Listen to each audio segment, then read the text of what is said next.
Este é o Unlocker, o podcast da Saraiva e Associados, produzido pela S+ Academy.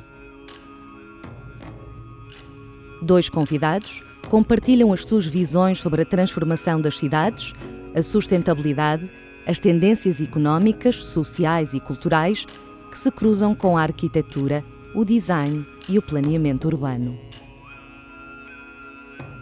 Neste Unlocker, abordamos as políticas ambientais que podem transformar todo o sistema económico com a aprovação da Lei do Restauro da Natureza do Pacto Ecológico Europeu, com Francisco Ferreira, professor da Universidade Nova e presidente da Zero, e José Maria Pimentel, economista e autor do best-seller Política a 45 Graus. Olá, Francisco. Olá, Zé Maria. Olha, a lei do Restauro da Natureza foi aprovada recentemente, aliás, muito recentemente, no meio de sempre deste processo do chamado trilogue, não é? Daquele processo que junta a Comissão, o Parlamento Europeu e o Conselho Europeu, que há sempre uma confusão. Se calhar já lá vamos, mas ela enquadra-se no Pacto Ecológico Europeu, que eu te queria pedir para explicar, porque tu é que és, enfim, especialista nessa matéria, e acho que dá uma conversa interessante até pelo que está em causa e pelas consequências. Bem, eu acho que o Pacto Ecológico Europeu é talvez o pensamento mais estruturante que alguma vez a União Europeia teve nos últimos anos, em termos de integração, de ambição, de um olhar longínquo para a sustentabilidade, e que começa por aí, não é? E depois acaba numa série de documentos legislativos, entre eles a Lei do Restauro, mas muitos outros que acabaram e alguns ainda estão em fase final. Mas aquilo aquilo é uma iniciativa, o Pacto é uma iniciativa da Comissão? Exatamente. Como tudo o que existe na Europa, na maior parte dos casos, pelo menos na área do ambiente, é a Comissão que propõe. Sim, eles é que têm. E a Comissão propõe em dezembro de 2019. E depois... E é numa altura curiosa, porque estávamos supostamente na altura, um ano antes de Glasgow, um ano antes de termos a conferência sobre o clima, onde os países e a União Europeia como um todo tinha que propor novas metas para a redução dos gases de efeito estufa, obviamente na tentativa de nos aproximarmos daquilo que o Acordo de Paris pretendia. E em dezembro de 2019 estávamos na reunião antes, as reuniões sobre o clima das Nações Unidas. Essa era para ser no Chile, mas o Chile estava com problemas políticos complicados. Foi a Madrid e é nessa altura que a Comissão Europeia apresenta o Pacto Ecológico Europeu, que tinha, por exemplo, novas metas de redução para as emissões, 55% de redução em vez de 40%, que era o número que a União Europeia tinha em cima da mesa. Até quando? Entre 1990 e 2030. Depois também uma revolução na economia circular. A mesma coisa em relação a uma estratégia muito polémica, que é a do prado ao prato, que tem a ver com a agricultura. A energia, os grandes investimentos na eficiência energética e nas fontes renováveis, um plano de ação poluição zero, eu gosto muito do nome, e também as questões ligadas à biodiversidade. E, portanto, e este mapa todo de ideias, a Comissão queria, isto tem que avançar, isto está tudo interligado. Nós temos que fazer uma transição justa, porque isto vai ser muito complicado para muita gente. Vão ser muitos empregos que ao longo das próximas décadas vão mudar, mas nós temos aqui desafios absolutamente imprescindíveis. E já agora, se calhar, tocar nesses aspectos também tem a ver com o restauro, que é, nós temos 3 grandes crises à escala mundial. Uma é a crise climática, portanto, com o aumento da temperatura e todas as consequências que temos. Temos uma crise de poluição e de recursos e temos uma crise da biodiversidade. Nós temos cerca de 8 milhões de espécies, muitos ecossistemas ameaçados. 1 milhão desses 8 milhões estão em risco de extinção. Eu acho que acaba por se falar menos. Mas como há tanto foco nas alterações climáticas... É isso. Nós falamos muito das alterações climáticas e não nos lembramos que estas próprias 3 crises estão relacionadas entre elas, não é? Sim, Quer dizer, a biodiversidade depende daquilo que for o clima. Sim. Embora vá para lá disso, não é? Exatamente. Eu estava a ler, por acaso, recentemente li um livro muito giro do Douglas Adams. Eu não sei se aquilo está traduzido em português, em inglês é Last Chance to See, Última Oportunidade para Ver. E o Douglas Adams era o autor dos livros conhecidos de ficção científica, meio humorísticos, que era o The Hitchhiker's Guide to the Galaxy, era assim que se chama. Que eu não li, atenção, eu li este. Okay. E ele escreve com muita piada, e a história é isto foi para aí nos anos 80, creio que no final dos anos 80, ele foi viajar com um tipo que era zoólogo a vários sítios do mundo para ver animais em vias de extinção. Daí o Last Chance to See, né? Ok. Não, por acaso não conheço. Olha que é muito giro, recomendo imenso. Mas é uma... E pronto, desculpa, mas qual é o moral da história? A maior parte já não existe. Pronto. Por exemplo, havia uma história com os rinocerontes brancos de... Eu lembro que há 2 subespécies de rinocerontes brancos, na verdade não são brancos, ou seja, são cinzentos, mas chamam-se brancos lá por outro motivo qualquer, e um dos capítulos era sobre a luta para tentar preservar e tal, e acho que já só havia uma fêmea, havia ali uma coisa, e depois fui ver, já não vi. Ou seja, aquilo já... Mas um dos problemas às vezes que nós temos também, e eu acho que vale a pena sempre lembrarmos disso, é que nós pensamos muito nas espécies e não pensamos no ecossistema. Quer dizer, o problema é que as espécies, na maior parte dos casos, vão para a extinção porque o ecossistema em que estão inseridas pura e simplesmente foi ou está a ser destruído. Não é? E, portanto, e isso prende-se com este tema do restauro da natureza, é que eu, no fundo, tenho aqui uma absoluta necessidade de voltar a ter a diversidade que a natureza me assegura. Há algo que nós aprendemos na área de sistemas ambientais, e deve ser assim também na área económica e no resto, que é quanto maior for o número de elementos e de relações que eu tenho num sistema, mais resistente ele é a desequilíbrios. E, portanto, a ideia é eu realmente conseguir restabelecer naquilo que são os vários países à escala mundial e os vários ecossistemas importantes à escala mundial, que eu consiga refazê-los, que eu consiga, em alguns casos, renaturalizar, ou seja, restaurar aquilo que não é a espécie em si que está lá, mas é todo um conjunto de, eu diria quase inqualificável em termos de valor, dos serviços que esses ecossistemas nos prestam e que nós, pura e simplesmente, não valorizamos. A água que nós bebemos, o ar que respiramos, o solo que temos para produzir alimentos, quer dizer, tudo isto é um sistema que não funciona se eu não tiver uma natureza a funcionar bem, de forma resiliente, e por isso é que foi dada tanta prioridade. Houve uma conferência que traçou estes objetivos à escala mundial em Montreal em 2022, e que foi super importante para também destacar esta necessidade de proteger aquilo que ainda pode e deve ser protegido e começar a recuperar aquilo que foi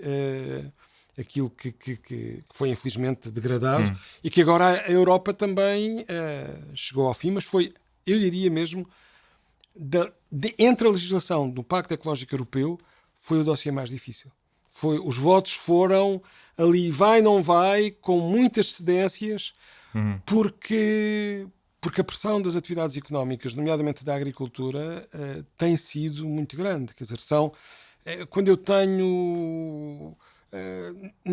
esta questão não é vista como uma prioridade, nem para as pessoas, nem para o planeta em si, e foi muito difícil mudar as ideias de muitos eurodeputados e de muitos países. Sim, mas o que é que está em causa, por exemplo, no caso da agricultura? O que está em causa é que isso implica que eles possam perder área, por exemplo. Sim, ou deixam de poder plantar. Ou possam, exatamente, ou possam ter que... não possa usar determinadas...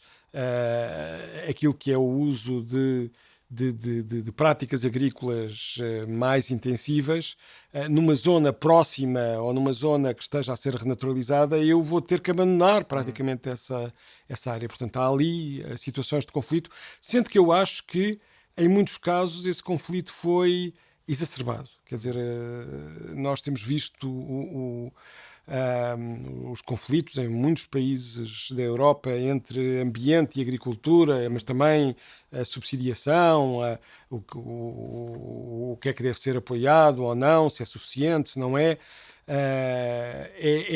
É um tema que eu acho que merece uma reflexão muito cuidada, porque liga, mais uma vez, com tudo. Liga com os problemas de falta de água que eu tenho no Algarve, liga com um espaço que eu já não tenho praticamente espaço natural, não é?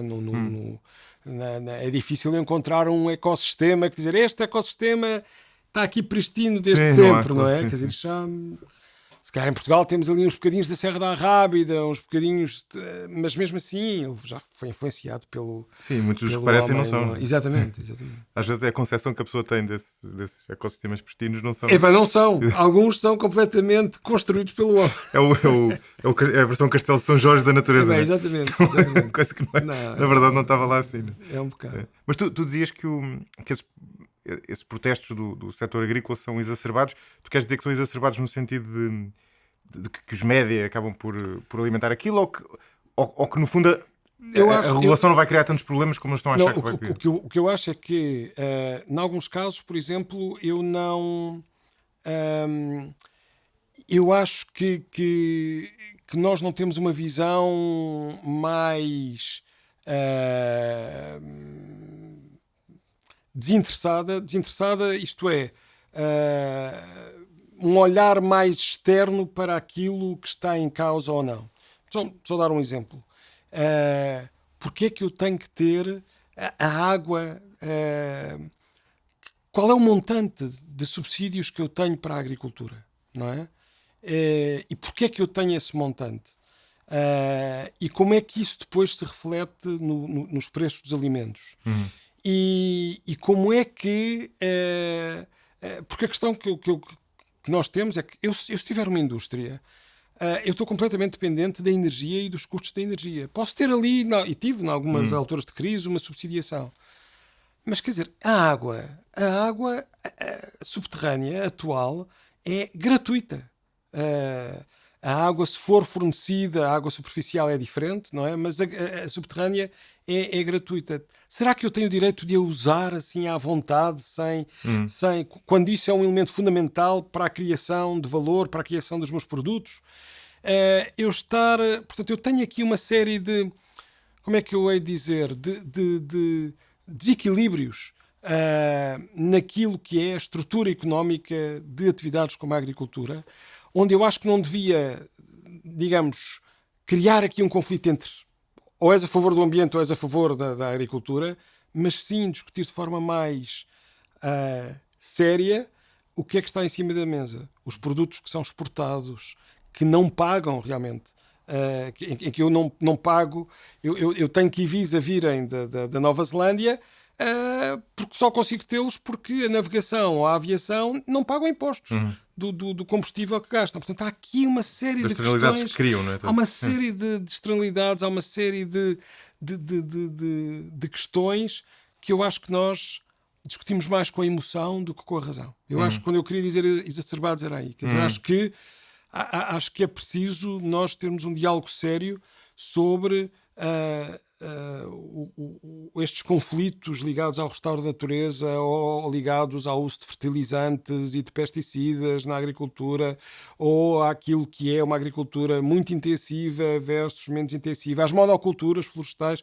Eu acho que nós, volto a dizer, estamos muito ligados aos nossos interesses e é fundamental aqui termos uma abordagem mais pausada, rigorosa, económica, social, ambiental, naquela lógica da sustentabilidade, que muitas das vezes não muitas das vezes não temos. E a questão do restauro da natureza, a questão de outros conflitos que estão em jogo são absolutamente cruciais para serem ultrapassados a longo prazo se nós tivermos para termos esta discussão. Sim, tu agora estavas aí a tocar pôr o dedo na ferida, em certo sentido, não é? Porque, obviamente, que para fazer estas mudanças tem que haver sacrifícios, não é? E tem que haver coisas há coisas que têm que mudar, não é? Não é? Agora, eu também entendo que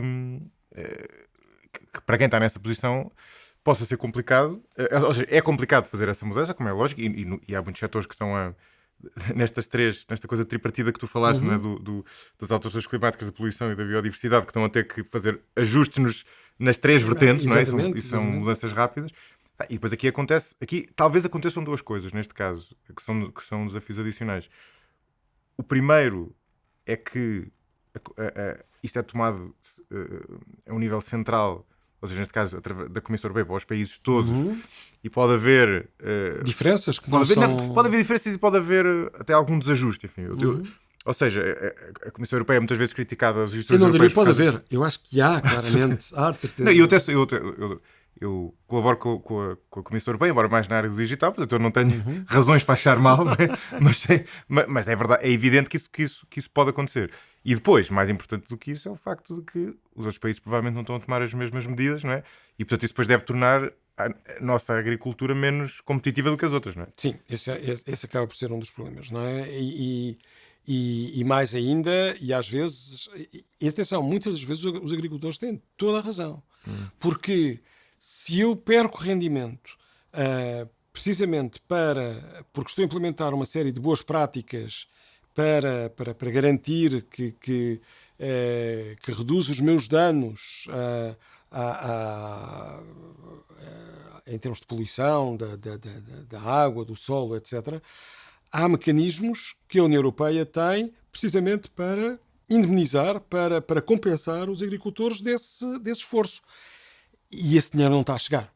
E, portanto, não há aqui, eu diria, todo um conjunto de questões que têm sido muito simplificadas e que eu acho que nós precisamos de ter algum cuidado.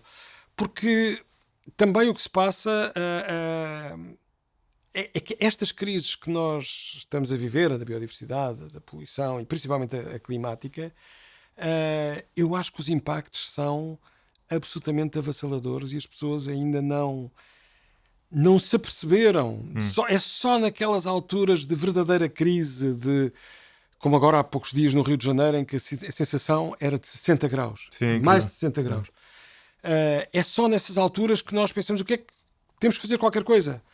Mas no dia-a-dia aquilo já passou, os 60 graus já foi a semana passada, agora já estou bem, já não. E o problema é que nós precisamos mesmo de garantir uma mudança o menos sofrida possível, mas uma mudança. E muitos de nós não estamos, para não dizer a maioria, não está consciente dessa mudança e não a quer fazer, provavelmente. Até porque isto é um clássico problema da ação coletiva, não é? Tu até podias estar de acordo se toda a gente fizesse, não é? Mas se os outros não fazem, não querem fazer tu, não é? Exatamente. É um bocado aquela lógica também de Portugal, que é ou da Europa, porque é que devemos nós estar aqui a fazer o esforço todo de redução das emissões, se depois os outros tipos não estão a fazer nada. Os outros tipos não estão a fazer nada, os Estados Unidos, a China, estão lá descansados, não é? Sim. E é verdade, isto é... O que não deixa de ser verdade. É legítimo, mas como é que se resolve isso? Ou seja, o que é que tu achas que, por exemplo, neste caso, estas medidas são tomadas ao nível da União Europeia precisamente porque se assume que é o nível apropriado para tomar uma medida deste género, não ao nível dos Estados. Mas depois, daí para cima as coisas falham, não é? Mesmo as COPs, aquilo é sempre um bocado... Bem, eu para já acho que quando a União Europeia está nesta...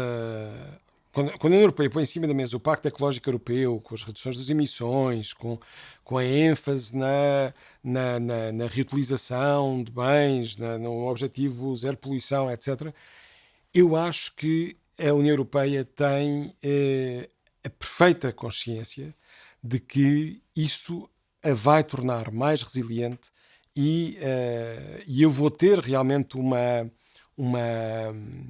mais-valia para o bem-estar e para a qualidade de vida das pessoas. Bem, daí até aos cidadãos se perceberem, a coisa vai mais complicada. Mas eu acho que há essa consciência da parte da União Europeia. Só que até do ponto de vista da competitividade. Porquê? Vamos pensar no caso da energia. Se eu tiver muito mais energia renovável na Europa, quer dizer, eu fico menos dependente dos combustíveis fósseis que tenho que ir buscar a países mais estáveis, mais instáveis, mais caros, menos caros. Portanto, o desenho do Pacto Ecológico Europeu vai precisamente à raiz da questão de eu ter uma Europa que é mais, que está mais preparada. Sim. Agora, o problema Desculpa, mas espera aí, estás-me a dar uma resposta política agora. Não, porque estás a tocar num ponto em que as coisas estão casadas, mas há outros pontos em que as coisas não estão casadas. E tens razão. Vamos lá ver, o que eu acho é que realmente politicamente, para a Europa, este caminho das reduções, das imposições, etc., é um caminho que eu acho que é sério, racional e de longo prazo. Agora, é um caminho que a Europa não tem conseguido, e se tem fragilizado, negociar com o resto do mundo. E, portanto, quando chegamos ao clima, obviamente, e mesmo internamente em vários países, dizem porque é que eu hei de estar a fazer este esforço todo se os outros não fazem. Pois. E para um problema global eu preciso de uma ação global. E as COPs, realmente, as conferências das partes do clima, são sempre um desespero completo. Quer dizer, porque a pessoa queria atingir um objetivo super ambicioso e sai dali com um bocadinho.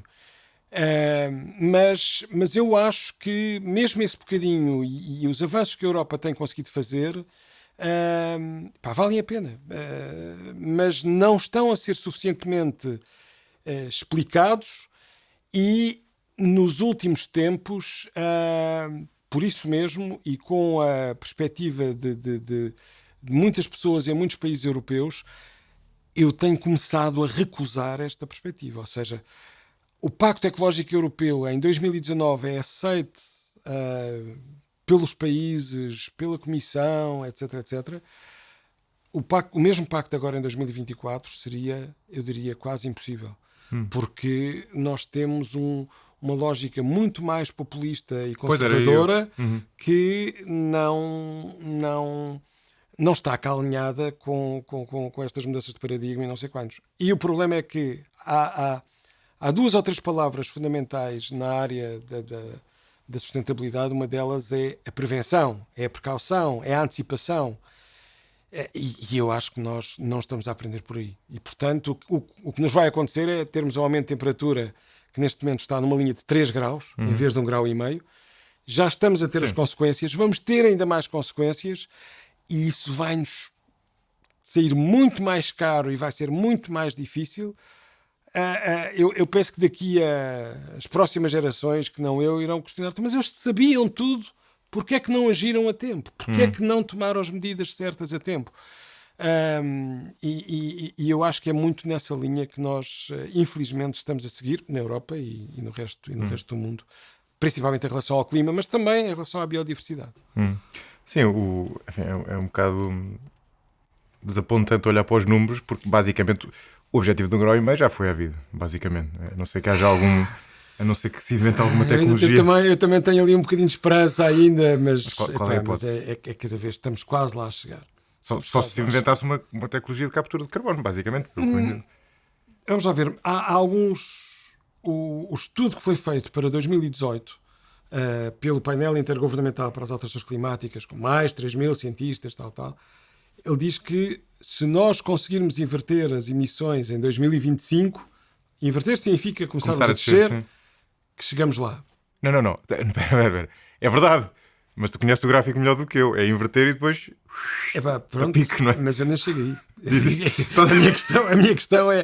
Tu foste a subir assim, não é? Eu não sei se isto eu devia fazer ao contrário. Tu foste a subir assim, não é? Depois a ideia é que tu deixas assim, não é? Mas isso é altamente inverosímil. Mas eu nem chego aí. Eu acho é que nós... Também não vamos descer. O meu problema é que a gente não vai conseguir inverter em 2025. Eu acho que começamos a perceber isso cada vez mais, não é? É curioso que nós mas isto não tem graça nenhuma, porque sim, é incrível, não é? Não, e tivemos a pandemia onde Quer dizer, eu lembro-me de ver as fotografias do pessoal que estava na Índia, pá, e pela primeira vez, pá, vemos os Himalaias, pá, lá ao fundo, não sei se era na Índia, mas algures eu conseguia ver, pá, tudo e mais alguma coisa, com uma distância, pá, brutal, temos um ar limpo, respiramos, tal. Claro que a economia estava para os ruas da amargura nessa altura, mas as pessoas perceberam aquilo que era um bem-estar, uma qualidade de vida que poderia ser possível. 2023 mostra que nós estamos pior que em 2019 em termos de emissões, ou seja, não aprendemos esta oportunidade de mudarmos de paradigma, que tem que ser uma mudança de paradigma, pá, individual, mas que também tem que ser coletiva. E eu acho que nós realmente... o que eu acho curioso é que quase todas as pessoas concordam, não é? Dizem, pá, realmente nós temos que fazer qualquer coisa, nós temos que mudar, E há uma responsabilidade, sem dúvida, individual, mas também há uma responsabilidade política muito grande. E quando chegamos a esta responsabilidade, as coisas acabam por ir muito mais devagar, seja à escala nacional, seja à escala internacional. Sim, à escala, nós há bocado em off estávamos a falar daquelas medidas que muitas vezes são tomadas por empresas e organizações de sustentabilidade. Sim.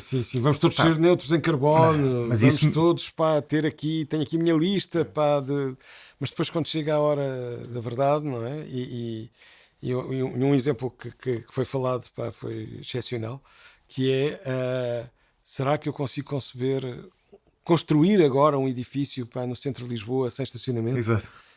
Esse é o verdadeiro, quer dizer... E às vezes até se pode dizer... Esse seria o verdadeiro sinal. Esse era o verdadeiro sinal. Mas depois até se pode dizer, então, mas isso é impossível. Mas será que é mesmo impossível? Quer dizer, há coisas que eu sei que são impossíveis. E esta tem sido uma exigência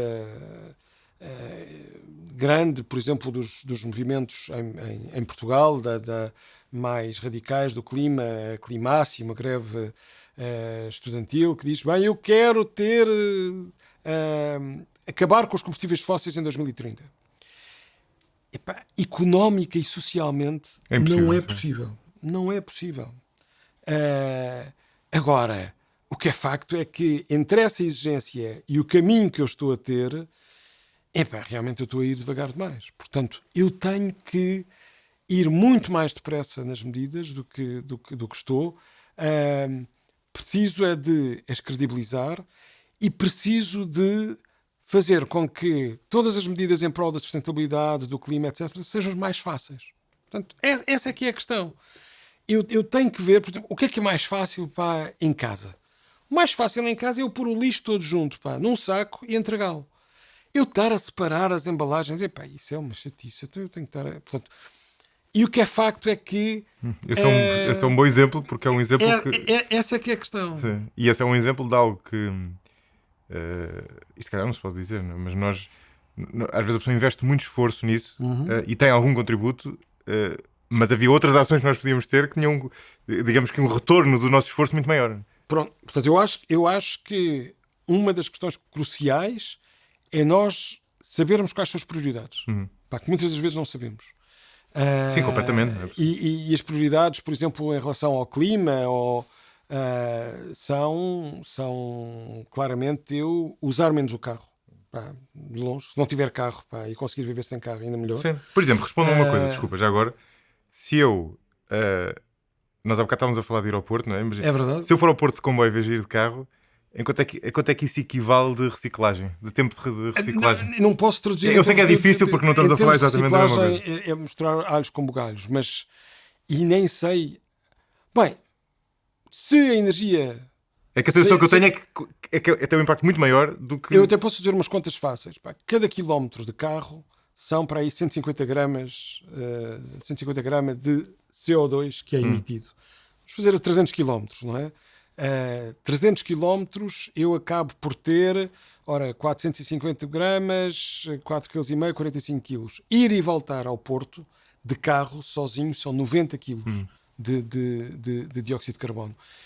90 quilos, em média, um português emite cerca de 5.000 quilos, 5.500 quilos de dióxido de carbono por ano. nas suas atividades. Ou seja, estes 5.500 eu pego no total das nossas emissões de Portugal e divido pelo número de habitantes. Okay? Portanto, 90 quilos é imenso. Ainda. Quer dizer, 90. Basta uma ida ao Porto de carro, são 90 quilos de CO2. Portanto, eu ter esta mudança no uso dos modos de transporte é absolutamente crucial. E não significa que eu não use o carro. Okay? E não significa que eu tenha um carro elétrico. Eu posso confessar que eu tenho um carro a gasóleo. Felizmente, quando comprei há 11 anos, já tinha filtro de partículas, portanto não deita fumo, era o mais eficiente em termos de CO2. Eu estou a pensar em trocar para um carro elétrico se precisar daqui a um dia. Mas o mais importante para mim é que eu uso pouco o carro. E, portanto, um carro, mesmo elétrico, significa não sei quantos materiais, não sei quanta energia. Claro, esse é o grande desafio. Quer dizer, eu trocar os carros todos de combustão por carros elétricos, eu tenho a mesma congestionamento. Portanto, eu tenho que perceber aqui qual é a minha prioridade. A minha prioridade é eu deixar o carro em casa tanto quanto possível. Eu até posso levar os filhos à escola, mas a seguir deixo em casa. Portanto, essa noção das prioridades que estavas a dizer, eu acho que é absolutamente crucial em tudo isto que nós falamos. A alimentação. O que é que vale mais? Quer dizer, vale mais eu estar... o ideal é que eu faça tudo, não é? Claro. Mas que eu tenha a noção daquilo que em relação ao clima, por exemplo, ou em relação a outros aspectos, é mais prioritário. Mas diz-me se concordas com isto.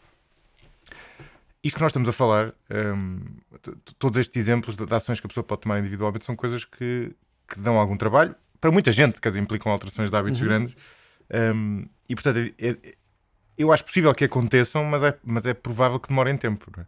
Sobretudo, tendo em conta a emergência que nós temos. Não é? E, ao mesmo tempo, também não são o que tem mais impacto. Não é? Ou seja, o que me parece evidente, mas eu sou leigo na matéria, é que isto só se resolve top-down. Não é? Ou seja, o bottom-up tem algum papel. A prazo é fundamental para nós termos uma realidade em que temos hábitos diferentes e mais sustentáveis, mas não só não tem o poder de fogo, como não tem a rapidez que nós precisamos para inverter aquela curva. Parece-me, não é? Ou seja, para além de estarmos de acordo em ir de comboio ao Porto, estamos de acordo aí. Eu acho que é absolutamente crucial que eu tenha medidas top-down. Ou seja, eu não posso, se quiser ter um esquema de reciclagem a funcionar em qualquer município que rentabiliza ao máximo a divisão que a pessoa tem que fazer, etc., eu tenho que ter uma decisão, se calhar a dizer-me, você vai passar os municípios todos, pelo menos nos aglomerados urbanos e não só, eu vou fazer recolha porta a porta. Tenho que fazer recolha porta a porta dos diferentes tipos de resíduos e as pessoas, se calhar, vão passar a pagar, em vez de pagarem de acordo com a água que gastam, têm que pagar pela quantidade de lixo. E eu já tenho a tecnologia que, inclusive, me diz que me consegue fazer essa medição. Sim. Eu tenho que garantir que as opções ambientalmente mais dramáticas são as mais dispendiosas. As pessoas têm que fazer um esforço, sem dúvida, mas as decisões são claramente... Ou melhor, eu tenho que ter uma abertura das pessoas para fazerem parte da mudança, mas as decisões têm que ser, a maior parte, efetivamente top-down. Eu, se quero ter energia renovável, eu posso contribuir com os meus painéis para que tenha a minha casa lá em cima a produzir eletricidade. Tens quantos? Tenho 20, mas são muito antigos.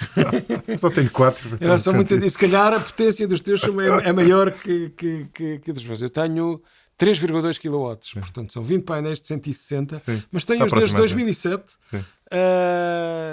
E, portanto, à escala anual, a eletricidade que eu produzo é praticamente igual à eletricidade que eu consumo. Mas tens uma bateria para armazenar? Ou... Não. Estou a fazer em termos líquidos, não é? Ou seja, claro que compro muita eletricidade à rede, mas também ofereço ou vendo muita eletricidade à rede, não é? Mas, e portanto, e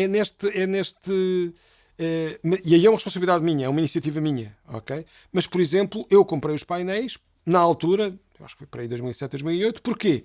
Porque havia um incentivo que o Estado dava na altura para quem instalasse painéis e vendesse à rede nos primeiros 5 anos, era bastante bem remunerado, tal. Portanto, tudo isto passa muito por eu ter uma conjugação entre o interesse de cada um e as políticas gerais. Por exemplo, a questão do restauro da natureza. A questão do restauro da natureza, que foi por onde começámos, tem que ser claramente top-down. Quer dizer, tem que ser claramente os governos dizer, estas áreas são áreas super sensíveis, cruciais para eu voltar a revitalizá-las. Nós às vezes não temos noção, mas em Portugal das áreas mais produtivas que eu tenho são os estuários. O estuário do Sado, o estuário do Tejo, a Ria Formosa, os estuários também ao longo da costa mais norte, a Ria de Aveiro, por aí. Usaste aí um jargão da tua área. Produtiva quer dizer o quê neste contexto? Produtiva significa que a quantidade de nutrientes que eu vou disponibilizar pelos estuários... O contributo para o sistema, digamos assim. O contributo para o sistema é brutal. Mas não só o contributo em termos de alimento, mas o próprio contributo em termos do tipo de zona. 60% das espécies que vivem no oceano dependem de uma zona de estuário, direta ou indiretamente. Grande parte da reprodução de muitas espécies é feita numa zona de estuário. Portanto, se eu quiser renaturalizar, claro, eu tenho que agir nas zonas dos estuários. Quer dizer, isto é uma tomada de posição de quem? É um objetivo de quem? Tem que ser de um governo. Sim. Não pode, eu posso ter associações, posso ter aqui vários contributos da sociedade civil, mas é aí que é absolutamente decisivo. Isso tu já usaste várias vezes esse termo do renaturalizar ou recuperar. Isso é possível, de facto? Ou seja, o que se perdeu não está perdido? Quer dizer, em termos de biodiversidade? Não. Se calhar, bom, ainda bem. Quer dizer, vamos já ver. Se naquele sistema vivia uma espécie que se extinguiu, já não consigo lá. Sim. Ou seja, nós não estamos a falar de espécies extintas, mas sim. Mas se eu tenho um estuário que está degradado, está poluído, dar um exemplo simples de quem nasceu em Setúbal. Uma das atividades mais conhecidas em Setúbal, nos anos, sei lá, eu diria quase dos tempos dos romanos, pelo menos, até se calhar dos fenícios, era a produção de ostra. O uso do bivalves, até se fazia um género de uma pasta de peixe que era o garum, e que era enviada para todo em barro, em ânforas de barro, para inúmeros sítios da Europa e do Império Romano, pelo menos. O que é que acontece?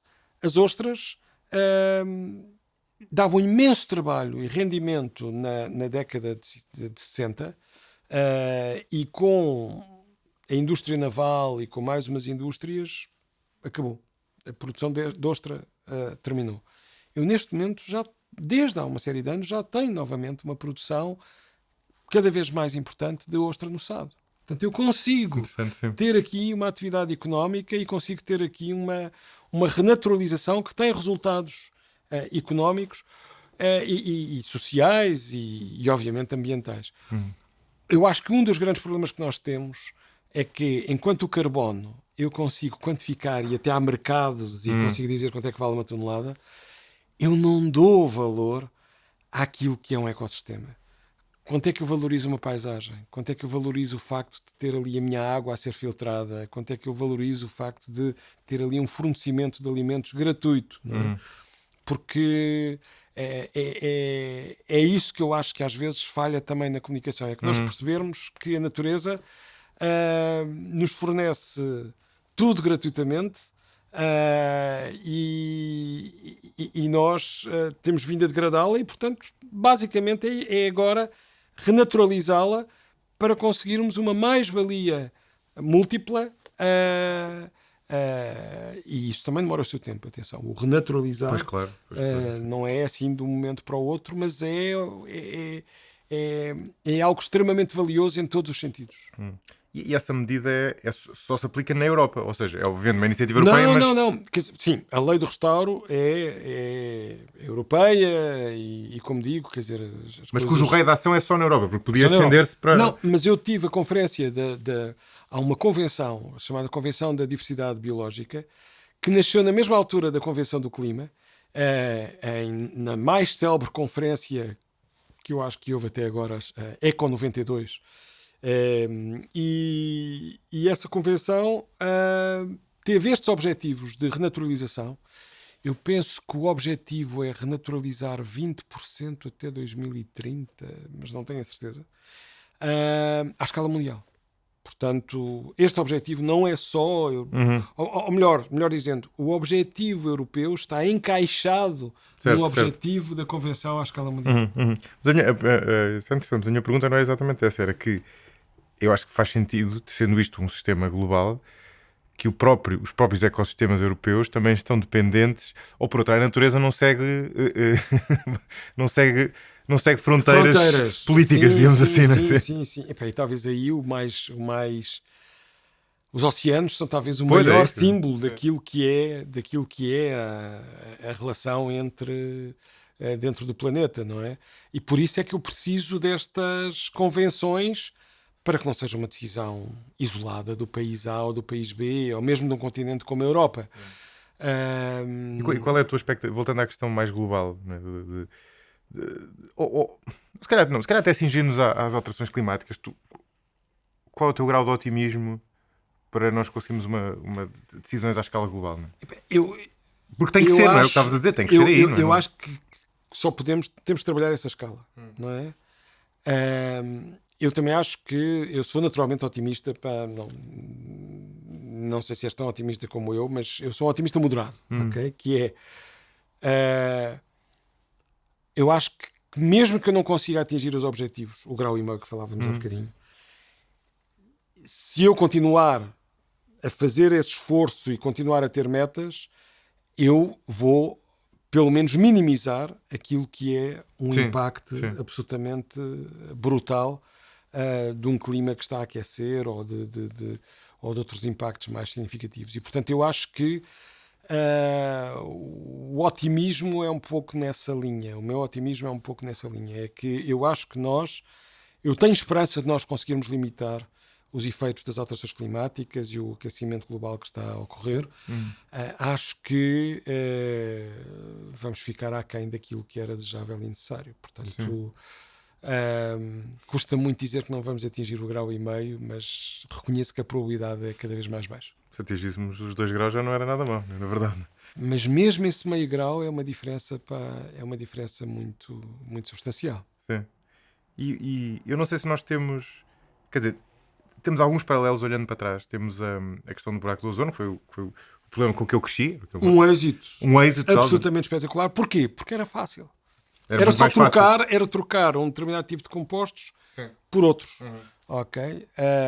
Portanto, top-down, Nações Unidas, Convenção de Viena, 1985, Protocolo de Montreal, 1987, e eu digo, estas substâncias todas que têm cloro e que nós usamos nos sprays, tem tudo que acabar rapidamente, e mesmo assim ainda estamos a recuperar. Não é? O problema é que as alterações climáticas dizem respeito àquilo que é o mais fundamental do consumismo, capitalismo, o que for, que são os combustíveis fósseis. E, portanto, o drama é muito maior. Sim. E, eu estava a pensar nisso no sentido de como é que se resolve o problema, porque há um dilema que eu penso muitas vezes, que eu não sei qual é a solução para isto. Eu não sei se a solução é politizar ou despolitizar. Não é? Tu falavas há bocado da Climáximo, não é? Que tenta politizar o problema.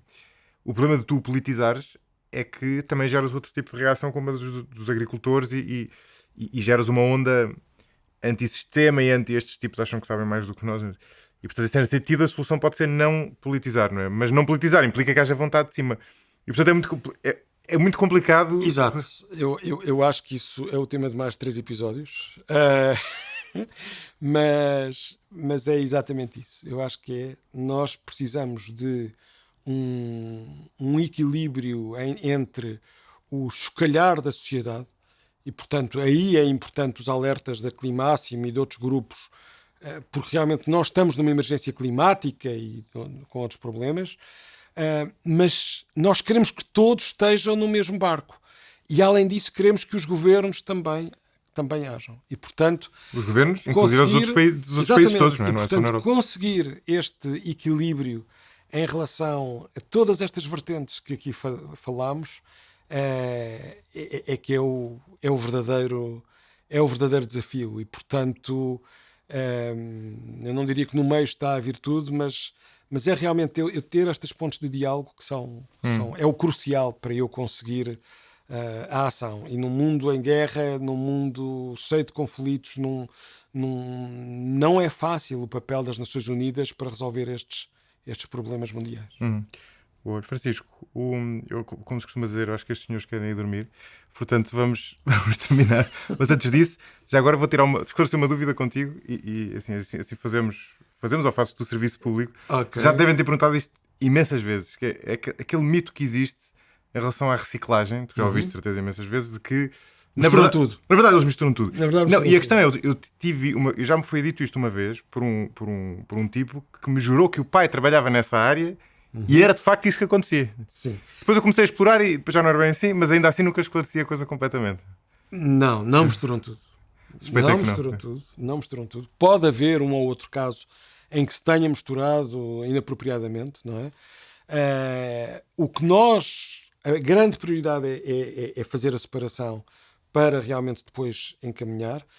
O que pode haver em alguns locais, e há em alguns locais do país, é que eu ainda vou tentar separar aquilo que vai no lixo indiferenciado. Okay? E, portanto, as pessoas dizem aquilo vai no lixo indiferenciado e agora está tudo misturado e eu vou separar. É verdade. Mas é verdade para aquilo que sobra. E a qualidade daquilo que eu consigo já não é separar igual a outra, é muito pior. Portanto, o objetivo é mesmo esse, mas eu vou mais longe. O objetivo mesmo é eu, acima de tudo, reutilizar e, ainda mais acima, reduzir a produção de resíduos. A verdadeira palavra daquilo que nós estivemos a falar aqui, de cada um de nós, é eu passar a ter como princípio a suficiência. Eu evitar o desperdício, encaminhar tudo para os sítios certos. E isso está em linha com muitas das áreas do Pacto Ecológico e muito em linha daquilo que nós falamos em termos de conseguir atingir um mundo mais sustentável. Boa, bela conversa. Ok, excelente. Este foi o Unlocker de hoje. Outros episódios estão disponíveis no Spotify, no Google Podcasts, no canal de YouTube e no website da S+A. Obrigado por nos escutarem.